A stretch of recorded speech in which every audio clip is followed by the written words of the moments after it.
Shalom saudara-saudari yang dikasihi Tuhan Yesus. Renungan kita terdapat dalam kitab Yakobus pasal yang kedua, ayat yang pertama sampai yang ke-13 dengan tema jangan memandang muka. Yakobus pasal yang kedua ayat yang ke-1. Saudara-saudaraku, sebagai orang yang beriman kepada Yesus Kristus Tuhan kita yang mulia, janganlah iman itu kamu amalkan dengan memandang muka. Perbedaan status seringkali menjadi patokan manusia memperlakukan orang lain. Mereka yang punya kuasa, kedudukan, diperlakukan sangat terhormat. Sedangkan mereka yang hidup dalam kemiskinan tidak jarang diperlakukan dengan tidak baik, dianggap tidak penting, disisihkan, bahkan dijauhi. Hal ini menjadi standar hidup dunia saat ini, yang secara tidak langsung mempengaruhi kita. Hal ini juga terjadi kepada ke-12 jemaat di perantauan yang dilayani oleh Yakobus.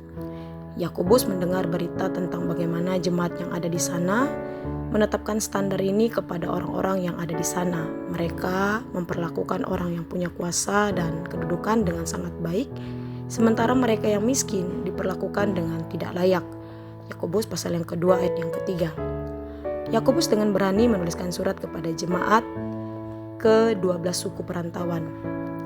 Mengoreksi pemahaman yang salah tentang iman, Yakobus menekankan bahwa pentingnya iman yang disertai perbuatan nyata yang tidak hanya pandai berkata-kata, tetapi harus dilakukan dengan tindakan nyata, dengan mengasihi sesama manusia tanpa memandang muka.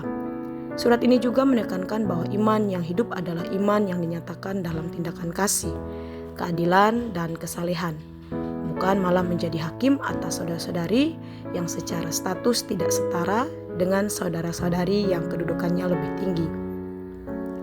Pemahaman yang salah akan menjerumuskan kita kepada tindakan yang salah.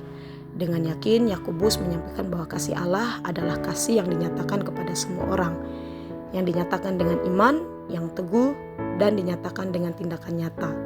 Kasih itu. Saudara-saudari yang dikasihi Tuhan Yesus, Allah ingin iman kita menjadi bukti nyata bahwa kita menyatakan kasih-Nya di dalam kehidupan kita.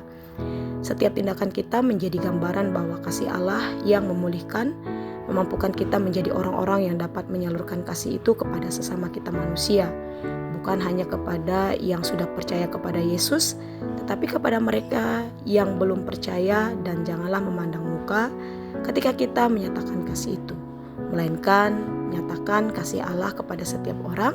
Demikian renungan firman Tuhan. Tuhan Yesus memberkati. Shalom.